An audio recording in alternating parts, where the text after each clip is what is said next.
Our first guest is a talented actor who launched his career playing one of the meanest bad guys ever in Terminator 2. These days he plays tough good guy John Doggett in Fox's The X-Files.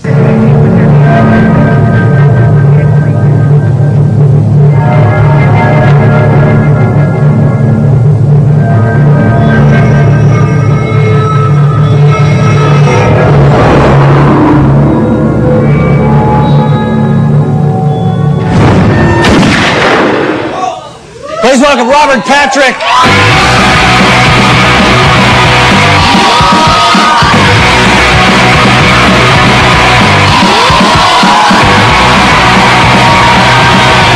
Did I check for a sandwich under here? We did last time. Last time you had me here, you had a pastrami sandwich. I hope you didn't eat it. No, I didn't. And the last time I was here, I had I was on the show. I was so pumped up about being on the show. I was doing all these nervous twitches. Were you? And I watched the tape of that recently before I came back on. I said, don't do that again, man. You've got to keep me from doing it, please. Was this your nervous? I did this. You know, Yeah. I was like, I was doing this and like this. I was so excited about being You were third base coach doing the whole thing, right? That's what it was. That's what it was. It was my third base coach days. How was your Christmas yesterday?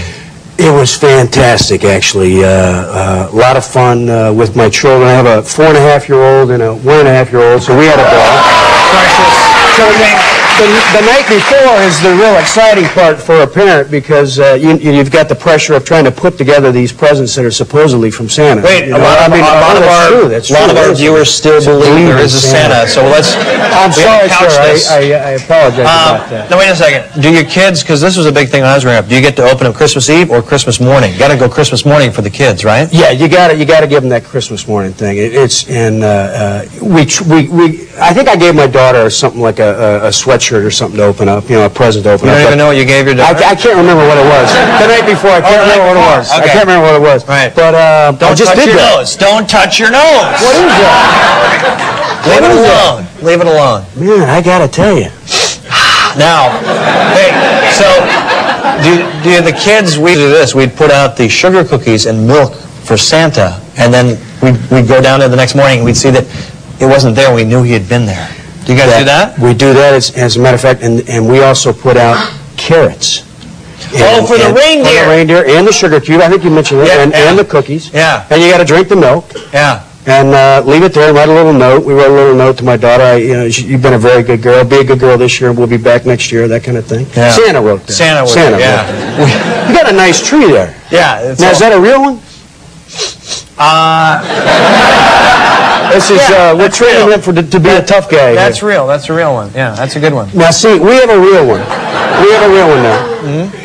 And when I was growing up, we always had artificial trees. I don't like artificial. Did you have the metal one, with the color wheel? I refused to participate in Christmas if it was artificial. But my friends had those, and I did not like those. You did not like them? No. Well, now as an adult, I had the real tree, right? And I had my dogs, and one of my dogs came in. He's a little puppy. He's about 1.5 years old. He came in, took a squirt on the tree. Yeah. So the tree's been up for a couple of weeks now.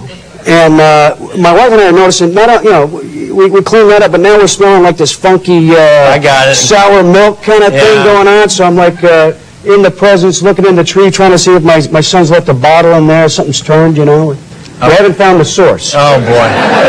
You ever take the dogs out? You ever take them out? We do. They're usually very well behaved. Yeah. You can also try, a little tip, if they're relieving themselves on the tree, turn on the lights. We'll give them a little spark, a little jolt. A little shot. A little shot. Good. Yeah. A little shot. I don't know. It's an idea. I think that's a good thing to do.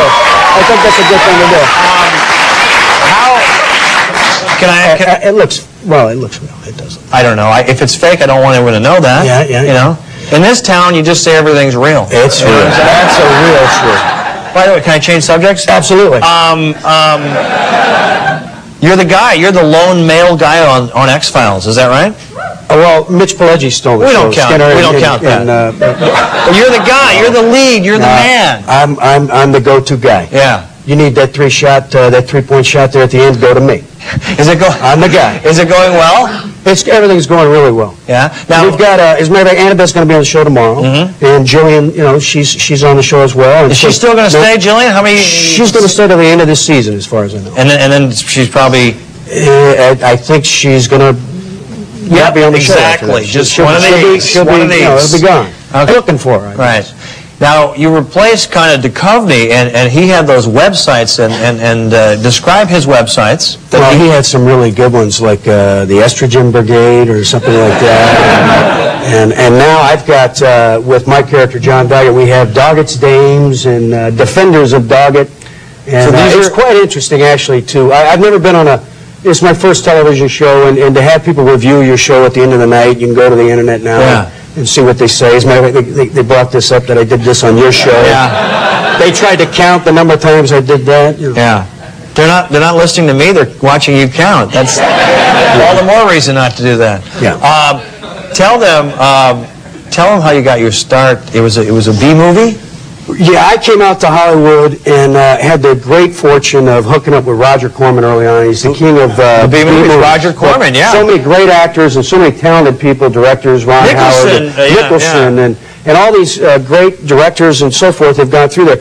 Anyway, I came in and auditioned, and I was such a novice and really didn't know what I was doing. The part was for the psychotic biker, and I got really, you know, all intense for it. And they said, "Will you read for this?" And I said, "Sure, I'll go for it." And the other actor was there, and I'm like, I got dialogue like, "Come on!" I'm throwing him down like this. I ripped the other actor's shirt, and I throw him onto the ground, and I just went insane and cleared the director's desk like this. Yeah. Literally, the guy went, "You got the job." Yeah. That's right. It's your job, baby. Thank God. Yeah.